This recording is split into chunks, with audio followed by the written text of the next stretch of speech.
નમસ્કાર બાળ દોસ્તો, હું કનુ સગર. કનુ સગર ચેનલમાં તમારું બધાનું સ્વાગત છે. આજે આપણે તમારા જ ધોરણના 9 મજાનો ખજાનો સરસ મજાનો પાઠ લઈને હું આવ્યો છું. સ્વાધ્યાયન પોથીનો સમજૂતી છે આજે આપણે મેળવવાના છીએ.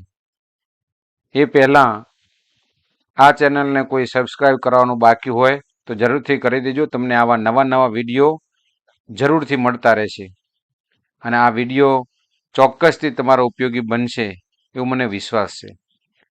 ચાલો આપણે વધીએ. આપણે સ્વાધ્યાયન પોથીના આ ભાગ 3ની અંદર 9મા પાઠમાં.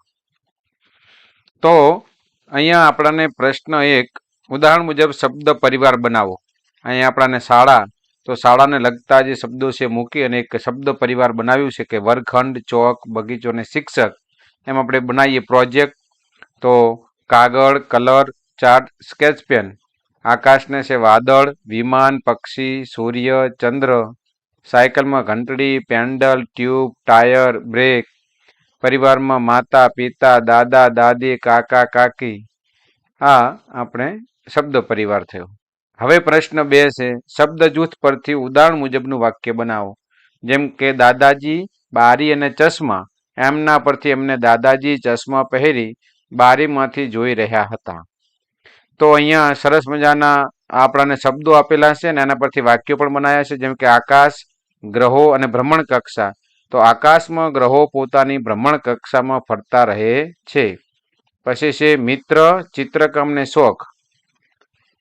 તો માહીને અહીંયા મિત્ર લખેલું છે, તો માહીના મિત્રને ચિત્ર બનાવવાનો શોખ છે, તેથી તે રોજ ચિત્રકામ કરે છે.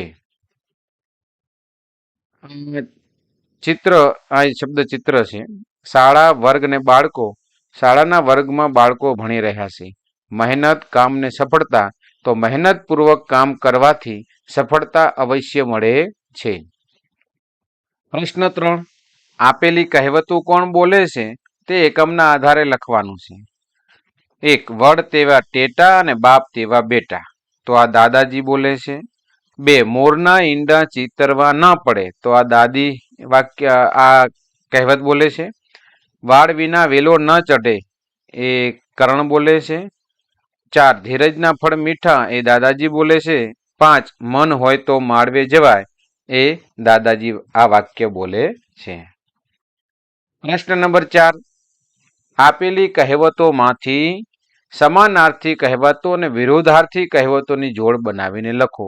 અહીંયા આપણને જેટલી પણ તમે જોઈ શકો છો, જે પણ કહેવતો આપી છે એ કાં એકબીજાની સમાનતા ધરાવે છે અથવા એના વિરોધી કહેવતો કહેવાય છે.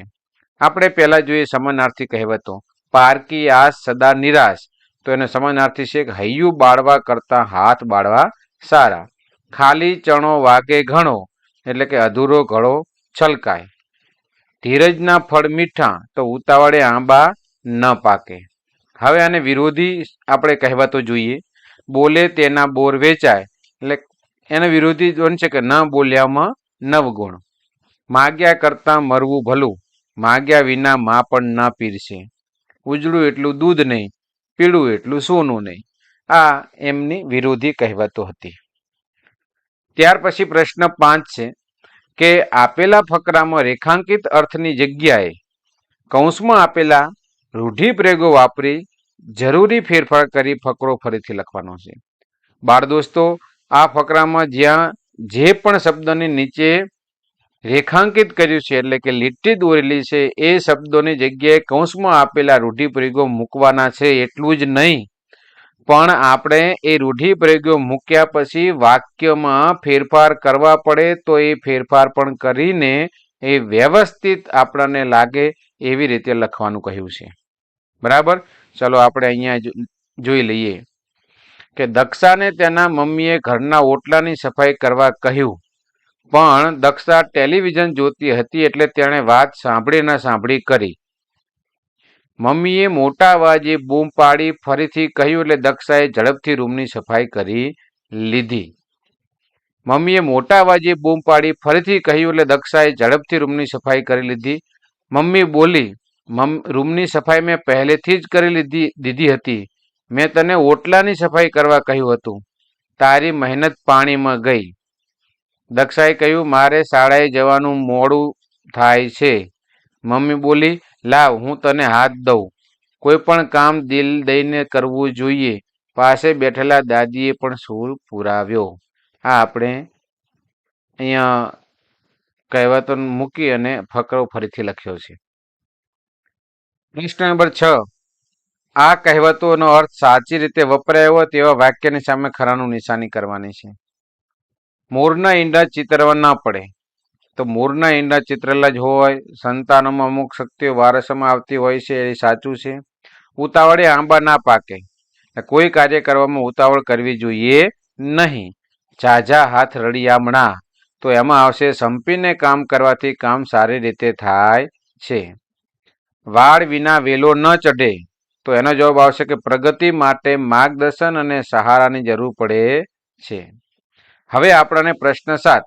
આ જે આપણને ફકરો આપ્યો છે એમાં જરૂરી ફેરફાર કરીને ફકરો શુદ્ધ સ્વરૂપે ફરીથી લખવાનો છે. શુદ્ધનો મતલબ બાળકો એવું સમજાવવાનું કે ક્યાંય પણ વાક્યમાં આવતા શબ્દોને અશુદ્ધ ન લાગે. દાખલા તરીકે પુલ્લિંગ ક્યાંય શબ્દો આવતા હોય તો વાક્ય પણ પુલ્લિંગના રૂપમાં જ હોવું જોઈએ.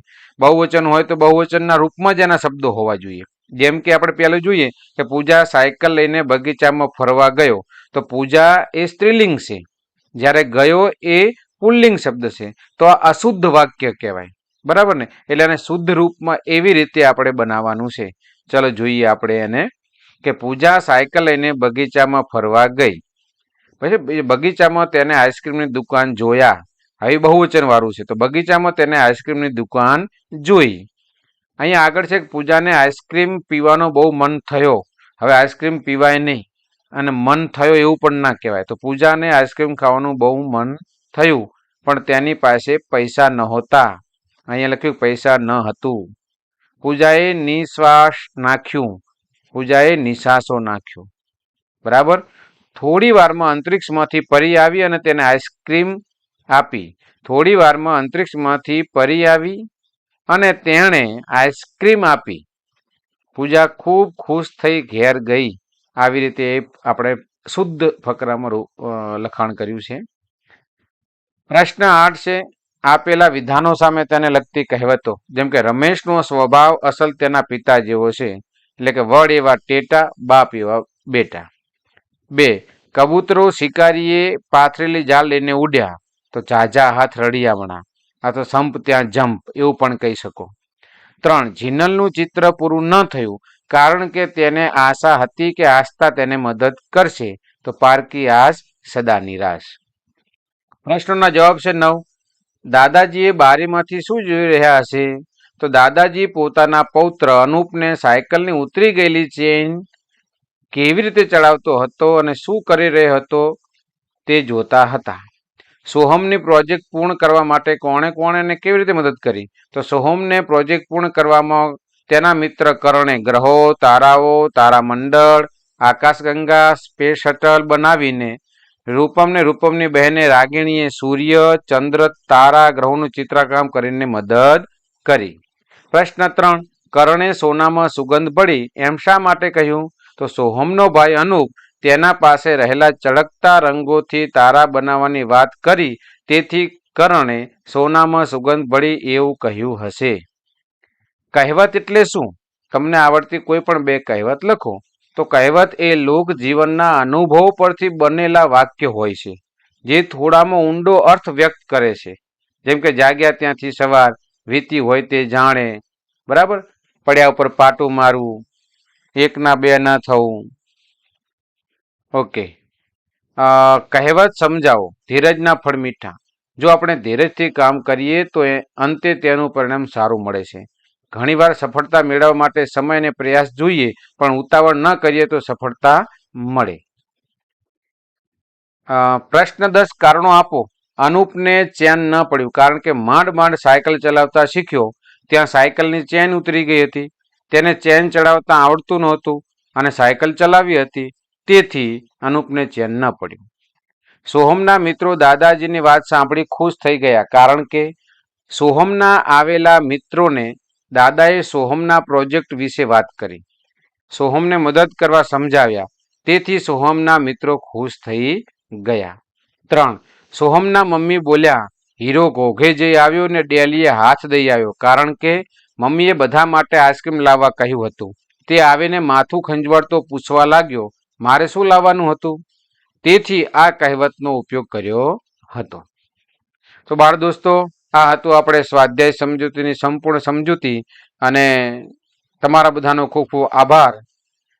મળીએ આપણે સ્વાધ્યાય પોથીના નવા એક પાઠમાં. ત્યાં સુધી જય જય ગરવી ગુજરાત.